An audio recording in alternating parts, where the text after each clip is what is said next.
大家一直以為取經只有唐僧師徒5人係嘛？錯，其實原著嘅取經團隊一共係有44個人嘅。《西遊記》原著解密第17集，追開嘅朋友唔該點個讚，我先有動力更落去噶嘛。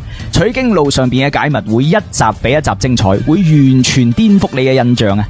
原文再續，書接上一回，孫悟空終於同唐僧見面啦。注意啦，原著入邊唐僧唔係一個人去施五行山嘅封條嘅，而係劉伯溫扶住唐僧上山頂嘅。電視劇入邊係都要拍到唐僧好偉大，一個人爬上山，仲要撐啲撲街。其實原著入邊啊，係唐三藏主動要求劉伯溫陪佢一齊上山頂噶吓，因為佢根本唔敢一個人去施佛祖嘅封條啊。咁喺施呢個封條之前呢，唐三藏仲喺內心禱告啊，佢話弟子陳玄奘奉旨求經，如果真係有徒弟嘅緣分嘅話呢，咁我可以施得甩呢個封條啊，救翻個神猴出嚟。如果冇徒弟緣分嘅話呢，佢係一個壞人惡怪，我嘅話呢，咁呢個金貼呢，我就施唔到落嚟。哇！呢個禱告好似係出咗事之後推卸責任嘅講法，毫無擔當。嗱，唐僧上去呢，將呢個6字封條呢輕輕咁施咗落嚟之後，有一陣香風吹起呢個封貼啊，有人就喺半空中話：我係監押大聖嘅人，今日佢刑滿釋放啦，我哋要翻去見如來交呢個封貼復命啊！監押神仙出現咗，都算係俾唐僧食咗粒定心丸啦。咁唐僧第一次見到孫悟空呢個徒弟係咩印象呢？嗱，第一個印象，哇，又醜又可憐啊！尖嘴粒腮金睛火眼，成面成頭都係草，哇，非常之狼狽啊！孫悟空呢500年嚟的確受咗好多苦啊！第二個印象係觀音介紹嘅，有背景，對取經工作好有熱情。第三個印象，雖然醜樣啲，不過好有禮貌啊！孫悟空一出嚟就即刻去唐僧嘅馬前面跪低啦啊！印象4，業務能力好強啊！孫悟空打完招呼呢，即時就去執行李啊，仲去牽馬。哇！嗰隻馬見到佢啊，驚到企都企唔穩啊！原來孫悟空以前係做過弼馬溫，喺天上邊呢就看管龍馬嘅，所以凡間嘅馬見到佢呢就會有啲腳軟啦。孫悟空做弼馬溫都唔係冇收穫噶，嗱，而家咪派上用場咯。第5個印象，孫悟空的確似一個佛教中人啊，從法號到行事呢都幾似。呢度真係要講下唐僧嘅第六感呢，的確係幾準嘅。孫悟空當年喺靈台方寸山學藝呢，係有重點學習過佛法嘅，佢個名就係佛教中人嘅名嚟噶嘛。綜上所述，唐僧對孫悟空呢個徒弟嘅第一印象係幾滿意嘅，除咗一個人醜樣啲啊，冇乜缺點。唐僧仲同孫悟空改咗個花名啊，叫孫行者。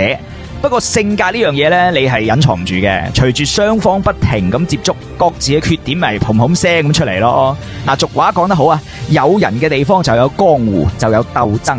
睇下唐僧師徒2人嘅矛盾係點樣一步一步激發嘅。我哋繼續睇下，孫悟空對取經呢係抱住濃厚嘅興趣同埋熱情嘅，即刻就要出發啦。咁劉伯溫完成咗自己送唐三藏見到孫悟空嘅呢個使命之後呢，都告辭啦。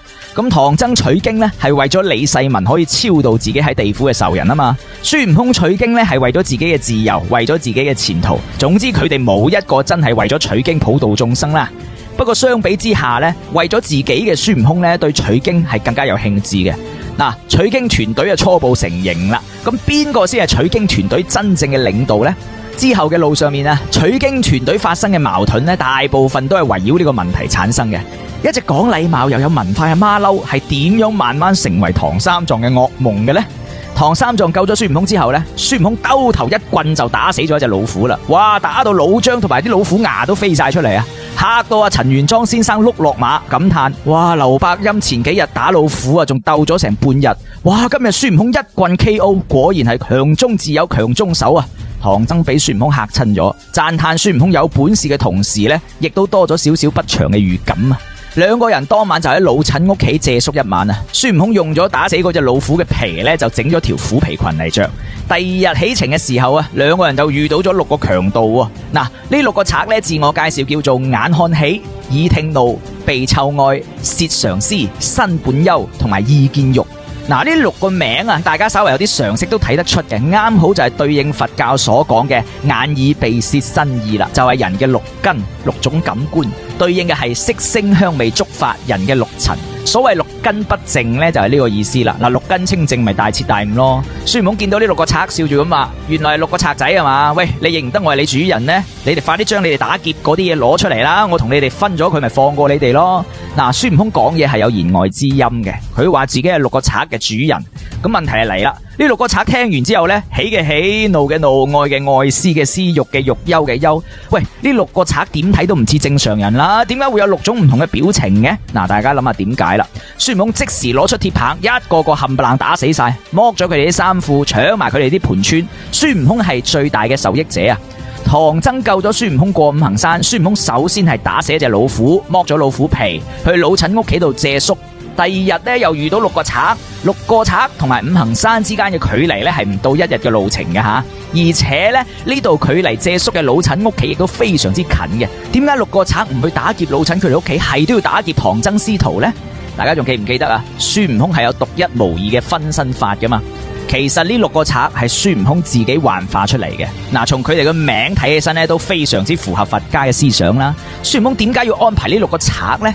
首先呢，最表面就係入佛門要斷6根，但係按情節推理呢，係有另外原因嘅。觀音菩薩要佢去西天取經之後呢，佢就開始籌劃西天取經所需要準備嘅必要嘅，例如盤川啊、衫啊呢啲嘢啦。所以孫悟空頭先就同唐僧講啦：師父放心，呢幾個賊係嚟送衫送盤川俾我哋嘅。嗱，呢一招就一舉兩得啦。首先呢，就可以攞得取經嘅物資啦。如果自己做賊啊，去附近偷呢啲物資翻嚟啊，會損害自己嘅名聲噶嘛。第2點就係自己做場戲為民除害，咁就可以表現出好疾惡如仇嘅英雄氣概啦。第3點就係呢個係一個教育唐僧嘅好機會。嗱，我唔係淨係夠膽打老虎噶，我連人都夠膽殺噶吓。不過問題嚟啦，點解孫悟空變嘅呢6個賊唔去打劫老陳屋企呢？咁梗係啦，人哋招呼咗呢一晚，加上孫悟空壓喺五行山嗰陣時，老陳細個呢曾經去孫悟空面前啊，又掹過茶又掹過菜，識得孫悟空啊嘛，有交情啊嘛。孫悟空打死咗6個賊之後呢，笑騎騎咁向唐僧想邀功啦，但係佢死都估唔到唐僧嘅態度係完全出乎佢意料嘅。佢噴咗孫悟空一鑊，佢仲話：你就算有手段啊，你趕走佢哋係啦，你打死晒咁咪無故傷人性命咯。你咁樣點做和尚啊？喂，出家人掃地啊，都驚傷到啲螞蟻嘅命啊！你完全冇慈悲好善之心啊！總之，唐三藏前面講咗一大堆道理啦，不過最後一句先至入重點啊！如果啲官府揾我責任啊，我有口難辯啊，點甩身啊？哦，原來唐僧唔係驚孫悟空殺人，唐僧係驚官咋，驚自己惹上官司啊！唉，始終都係皇帝身邊行出嚟嘅人啊，天生係有啲畏懼權貴嘅。唐僧講嘅說話呢，係有2種解釋啦。第一，你可以理解為唐僧好慈悲；第2就係，喂，你有殺人嘅時候呢，你可唔可以請示下你嘅領導呢？我係你領導嚟嘅，你有冇尊重過我啊？俾我表下態啊！喂，咁孫悟空咩脾氣啊？有乜可能會食唐僧呢一套啊？人哋500年前齊天大聖，管過幾萬馬騮兵噶，呢一個和尚同我指手畫腳，叫你一聲師父，你以為你真係師父啊？我睇如來同埋觀音嘅面噶咋？唐僧喺孫悟空眼入邊咩形象啊？暗暗沉沉，膽小怕事，更加可惡嘅係，仲想干涉老孫嘅自由，而家仲想以師父嘅身份嚟壓我。隻馬騮點忍得啊！即時啊懟翻唐僧轉頭啊！你話我做唔到和尚，上唔到西天係嘛？我翻去咪係咯！就因為唐僧咁樣，孫悟空即時火遮眼，一氣之下離家出走。哇！唐僧係萬萬都估唔到，頭先文質彬彬嘅孫悟空咁鬼大脾氣嘅。孫悟空一走啊，唐僧成個呆晒，哇！正式舉目無親，即時變咗孤家寡人。唐僧一隻手呢就攞住支禪杖，一隻手呢就牽住匹馬，淒淒涼涼咁向西邊行啦。嗱，呢個時候呢，唐僧啱啱收孫悟空冇幾耐，孫悟空就拍囉柚走人。喂，孫悟空要離隊，項目經理觀音第一個就唔准啦。喂，團隊啱啱組建冇幾耐就有人要離隊啊，有乜搞錯啊？所以唐三藏行咗冇幾耐呢，就遇到咗一位年事已高嘅老母啦。嗱，呢位老太太呢，就係觀音菩薩變嘅啦吓。觀音對唐三藏講：嗱，我呢度呢，有一件衫，有一頂帽，係我仔嘅，佢做咗3日和尚啊，就不幸去世死咗啦。我啱啱去佢寺入邊喊咗一場，告辭咗佢師父，將呢啲衫帽啊攞翻嚟做個紀念。長老，你既然有徒弟啊，咁我將呢啲衫帽送俾你咯。嗱，大家睇下觀音講嘅嘢呢，一啲邏輯都冇嘅。你攞你個死鬼咗個仔嘅衫俾唐三藏啊，做咗3日和尚就死，咁你而家係講你個仔短命啊，定係話做和尚短命呢？簡單啲講，觀音俾咗唐三藏一套死人嘅衫，觀音仲話我呢度有一篇咒語，叫做定心真言，又叫做緊箍咒。觀音唔單止俾唐僧死人嘅衫啊，仲教識唐僧一篇詛咒嘅咒語。然後觀音呢就即時出發，想將孫悟空追翻嚟啦。點知呢追得冇幾耐呢，就遇正咗孫悟空翻轉頭喎。孫悟空究竟去咗邊呢？嗱，按常理推測，佢肯定要翻鄉下花果山噶啦。但係嗰隻馬騮冇翻到花果山，佢去咗東海龍宮。點解佢唔翻花果山呢？因為孫悟空驚，佢逃避。佢驚翻到花果山呢，見到500年後嘅花果山荒廢咗，啲猴子猴孫又唔知去晒邊，所以佢選擇逃避。孫悟空去東海揾咗東海龍王，就係告狀嘅。睇過前面解密嘅朋友知啦，東海龍王係孫悟空養成計劃嘅重要執行人啊，長期都喺度監視花果山嘅一舉一動噶嘛。東海龍王一直都同如來保持住聯繫嘅，孫悟空就係想通過東海龍王向佛祖訴苦啊，告唐僧嘅狀啊。孫悟空唔想撈啦，咁作為如來嘅臥底，東海龍王肯定要勸啦。大家睇下龍王係點勸嘅。話說孫悟空飲完茶就見到後面牆上面有一幅畫，孫悟空就問啦：喂，幅畫講咩噶？咁龍王就同佢講咗一個二橋三進理嘅典故啦。簡單啲講就係黃石公故意將對鞋跌落橋3次，叫張良幫佢落去執。咁咧，黃石公仲要伸腳叫張良幫佢着鞋。黃石公覺得張良嘅性格能屈能伸，就傳授咗太公兵法俾阿張良啦。後嚟張良咪幫劉邦定天下，創立漢朝咯。呢個就係著名嘅二橋授書嘅故事啦。咁啊，如果故事放喺今日講呢，可以概括為舔狗張良嘅成功之路。一個陌生嘅老坑公對鞋跌落橋3次啊，你都執，咁你話你咪舔狗啊？東海龍王敖廣意思就係話，你唔送唐僧，咁大聖爺你永遠都係妖仙。但如果你保護唐僧，你就係正牌嘅神仙。如果唐僧係黃石公，咁你孫悟空就老老實實咁做舔狗張良就係啦。嗱，孫悟空你而家做唔到大佬，你可以做舔狗噶嘛？你黐住個大佬，幫大佬功成名就，你自己咪有正果金身咯。嗱，龍王呢幾句說話真係好有人生哲理吓。當年龍王第一次見到孫悟空嗰陣，成隻鵪鶉咁，哇！今日直接夠膽講孫悟空係妖仙，絕對係東海龍王敖廣有史以嚟講嘅最 man 嘅說話。嗱，聽到龍王嘅勸解，孫悟空就即時重新翻到唐僧身邊啦。喺路上面又撞啱觀音去揾佢。佢見到唐僧之後呢，就扮到無所事事咁問：師父，點解你唔行嘅？仲喺度做咩啊？唐僧就話啦：我喺度等緊你啊！冇咗你嘅每時每刻，我都度日如年。我而家肚餓啦。唐僧竟然同孫悟空詐嬌啊！唐僧真係餓咩？梗係唔係啦！佢嘅目的就係孫悟空打開個包袱攞乾糧。咁孫悟空一打開個包袱呢，就見到觀音送嘅三帽啦。喂，唐僧仲喺度吹耳邊風話：嗱，呢啲係我細個嗰陣時着噶，呢頂帽啊，你戴咗啊，唔使有人教，你自己識念經。呢件衫啊，你着咗，唔使有人教，你自己就識行禮。大家睇下啦，《西遊記》世界，如來中意車大炮，觀音中意車大炮，唐僧而家車大炮都唔眨眼嘅。邊個話出家人唔講大話？你信唔信啊？嗱，後邊故事大家知啦，孫悟空一戴咗個頂帽，唐三藏即時開始報復行為。邊個話你唔聽話？等我念，哇，痛到孫悟空就碌地啦。原著入邊嘅緊箍呢，就唔似電視上面嗰個咁明顯嘅，原著有寫其實就係一條金色嘅線啦，即係你唔仔細睇你睇唔出嘅。孫悟空都唔傻啊，一睇就知道問題出喺唐三藏身上啦。既然個緊箍點都除唔落係嘛，好，咁我就打死呢個念經嘅人。孫悟空即時舉起支棍對住唐三藏就想落手啦。哇！唐僧嚇到即刻繼續，隻馬騮即時痛到跌咗落地，掉咗支棍認衰仔啦。大家記住呢個畫面，呢個畫面好重要。記住孫悟空頭先呢一棍佢冇拗落嚟係嘛，但係總有一日佢會打喺唐僧嘅身上嘅。熟悉原著嘅朋友應該知道嘅吓。好啦，孫悟空就問啦：師父，呢個法術邊個教你噶？係一個老母教我嘅。唐三藏唔夠膽直接講觀音個名啊！孫悟空大怒，即刻估到肯定係觀音你條茂利啊！竟然夠膽害我，等我去南海打佢。嗱，唐僧即時就話啦：喂，呢個法術係佢教我噶噃，佢肯定自己識啦。你如果揾佢嘅話，佢一念咁你死得啦。喂，唐三藏呢句說話真係幾有道理噶，衝動係魔鬼。唐三藏一句話就將自己嘅責任推晒啦，擺明就係話俾孫悟空知，嗱，呢件事同我無關啊。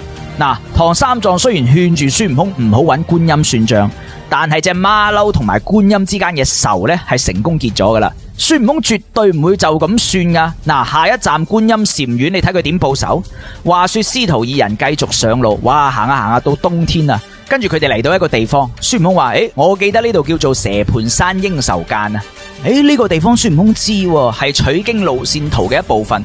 孫悟空點解會知道取經路線圖嘅呢？以後慢慢講啦吓。師徒兩個仲睇緊風景，突然間就捐出一條龍向唐三藏衝咗過嚟，哇！嚇到孫悟空即刻將師傅抱落馬，條龍一嘢就吞咗唐三藏嗰匹馬啦。大家知啦，呢條龍就係小白龍啦。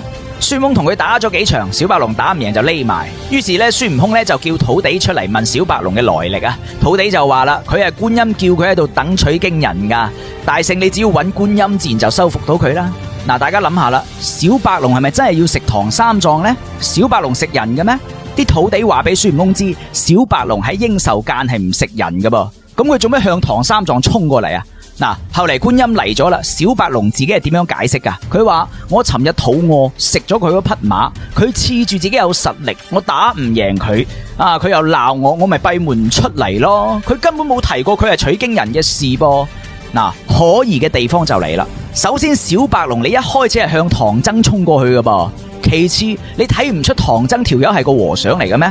觀音叫你喺度等取經人，呢度深山老林千年不遇，突然間有個和尚嚟咗，你唔識得問一問嘅咩？小白龍將所有嘅錯全部推喺孫悟空身上，怪佢唔講自己係取經人。其實孫悟空呢個時候完全可以反問小白龍噶，最衰佢問都唔問啦，佢又怪我唔講，我無端端做乜要講我係取經人啫？呢個邏輯係冇問題嘅噃。於是觀音就話啦：隻馬騮不嬲都咁串噶啦，馬騮你要記住，以後喺路上邊呢，去到邊都要講下自己係取經人，話唔定唔使費心機自然就收服到啲妖怪啦。觀音又係奇怪嘅，你淨係怪孫悟空嘅，咁小白龍立亂食咗人哋嗰匹馬，唔應該罰咩？重點係觀音提醒咗孫悟空，以後無論遇到咩妖怪，都首先要亮出自己係取經團隊嘅身份。如果唔表明身份呢，可能會遇到各種麻煩。如果表明身份呢，話唔定有小驚喜。咁問題嚟啦，你去西天係為咗取經噶嘛，完全可以低調行事暗地裏進行以免節外生枝。不過事實啱啱相反，觀音菩薩不停咁鼓勵唐僧師徒要高調咁講出自己係取經人嘅身份。點解呢？首先，我哋之前講過，西天取經嘅真正目的呢，一個係傳教，第二個係要幫佛家掃除同埋收復西牛賀州嘅地方勢力。做好事唔留名咁等於白做咯，冇人知道係佛家嘅福音嚟噶嘛。你低調去西天一路上會漏咗唔少妖怪噶吓。所以觀音咁樣做呢，係要唐僧師徒形成一種慣性思維。西天取經嘅路上，你唔好遮遮掩掩，要大張旗鼓。所以以後孫悟空無論去到邊度遇到咩妖怪，首先都會講一講，我係嚟自東土大唐嘅取經人。但係點解觀音偏偏又唔講前邊仲有幾多個徒弟要收，呢幾個徒弟喺邊度呢？其實咁樣做呢，有兩個原因。第一，觀音係有一本劫難記事簿噶嘛，佢上面嗰啲劫難要湊數噶嘛，係嘛？你唔打過又點會有劫難呢？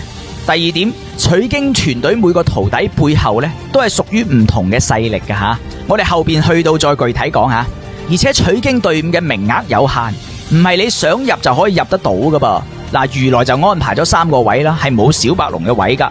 白馬唔死入邊有小白龍嘅位啦，所以小白龍咪要食咗唐僧嗰匹馬咯。呢個一定係蓄謀已久嘅，目的就係要為自己攞位置。當然小白龍都有自己嘅私心嘅，就係要試探一下孫悟空嘅實力，呢個係人之常情啊。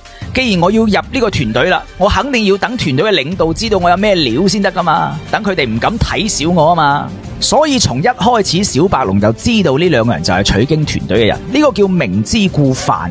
唐僧對於白馬被食又係咩態度嘅呢？唐三藏話：哇，佢食咗我匹馬，我點樣前進啊？可憐啊，萬水千山，我點行路啊？講完就喊起上嚟。前邊唐三藏睇住3隻妖怪食咗佢2個隨從，佢都冇喊到。而家居然為自己冇咗匹馬而喊，唐僧嘅淚點真係非同凡響啊！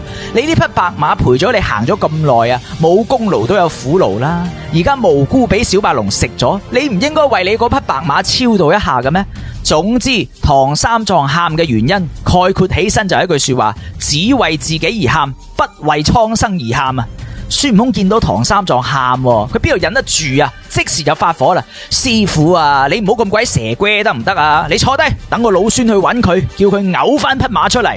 唐三藏又扯住孫悟空話：喂，徒弟，你去邊度揾佢啊？你走咗啦，佢突然間出嚟害埋我，到時候人馬兩亡，咁點搞啊？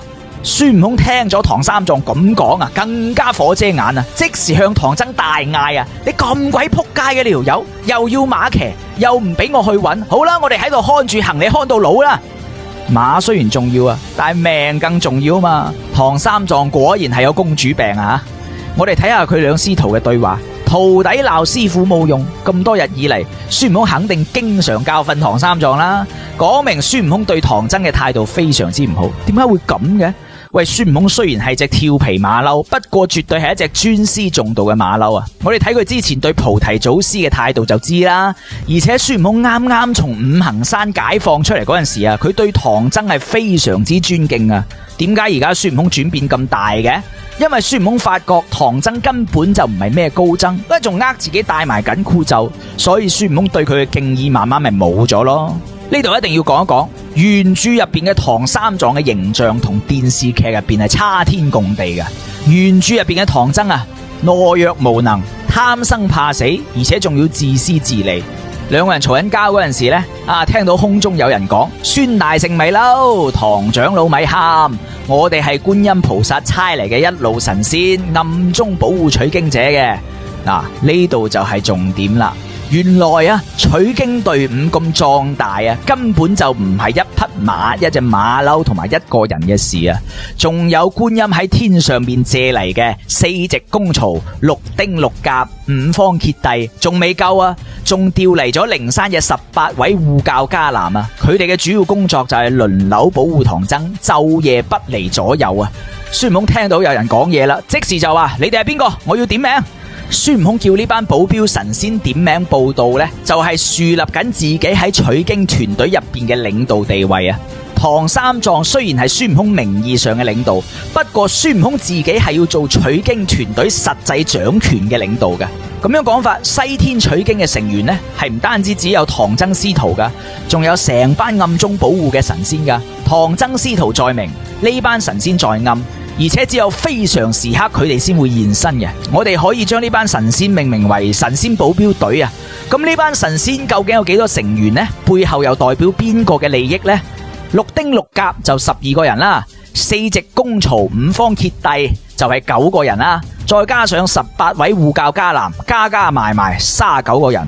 神仙保鏢隊講咗佢哋係觀音派嚟嘅，帶頭嘅係5方揭帝入邊嘅金頭揭帝，唔通佢哋39個全部係觀音嘅人？梗係唔係啦！第16回廣目天王就同孫悟空講啦，之前呢觀音菩薩嚟見玉帝，借咗4隻功曹、6丁6甲、揭帝等保護唐三藏去西天取經。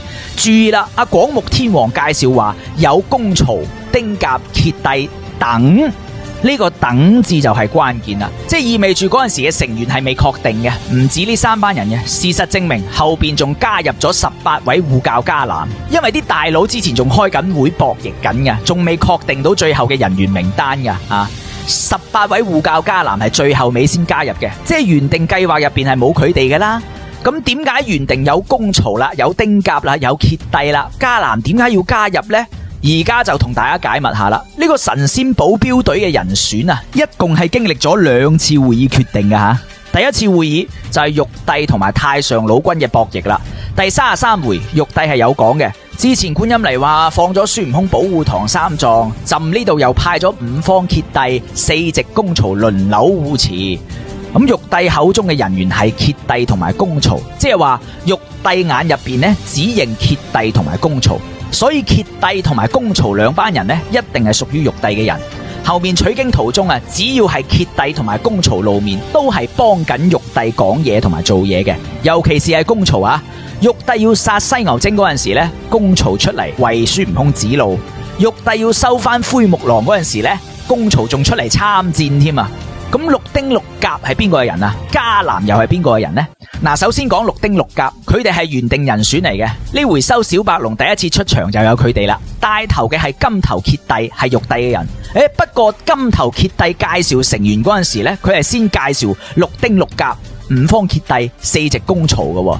金頭揭帝係將六丁六甲擺喺最前邊嘅，點解呢？因為六丁六甲嘅實際地位係高於五方揭帝嘅，就只有一種解釋。丁甲後邊代表嘅大佬呢，比玉帝高少少，所以呢，丁甲背後一定係太上老君。嗱，太上老君喺原著入邊係住喺33重天，玉帝住喺第9重天。太上老君嘅地位呢係高於玉帝嘅。第7回有講啊，孫悟空跳出太上老君嘅八卦爐嗰陣時，睇火燒爐嘅人同丁甲成班人嚟捉孫悟空嘅，所以呢度就已經講明咗丁甲絕對係太上老君嘅人啦。八卦爐入邊嘅火係咩火啊？之前解密過嘅六丁神火啊嘛，呢個唔係巧合嚟噶吓，所以話太上老君喺神仙保鏢隊入邊塞咗六丁六甲，塞咗佢自己人。不過六丁六甲呢，幾乎冇起過咩作用嘅，主要就係監視取經團隊。第二次開會係玉帝同埋如來嘅博弈，觀音菩薩揾玉帝借保鏢人選嘅時候呢，玉帝俾出嚟嘅名單實際上係玉帝同埋太上老君開會結果嗰份名單嚟嘅。咁呢個結果一俾到觀音，翻到靈山之後，第一個唔滿意嘅肯定就係玉帝嘅合作伙伴如來啦。如來一睇呢個名單，喂，搞咩啊？火都嚟埋啊！全部係佢哋嘅人嘅，所以如來咪揾玉帝開會咯，一腳就將18位護教伽藍踢埋入去呢個團隊入邊啦。最終神仙保鏢隊嘅成員係通過咗2次會議，終於塵埃落定啦。西遊記世界最9唔搭八嘅神仙保鏢隊，佢哋總共39個人，成員代表咗玉帝、如來、老君三方嘅利益。佢哋就好似一個生果拼盤啊，仲要加啲辣椒啊，加啲胡椒嚟調味，所以佢哋經常嗌交，經常有意見唔統一嘅時候，每個人都各司其主。嗱，呢度透露下，平頂山嗰回啊，呢個保鏢隊嘅暗中鬥爭就非常之精彩啦。嗱，而家最大問題嚟啦。觀音雖然可以調遣呢個保鏢隊，但係最終呢度入邊係冇觀音嘅人嘅，咁觀音點樣監管呢個取經團隊呢？嗱，聰明嘅朋友應該已經諗到啦，所以話取經團隊係唐僧師徒5人，再加上呢39個神仙保鏢隊，一共係一個44個人嘅隊伍啊！招積祝大家中秋節快樂，中秋節休息一日，下回分解。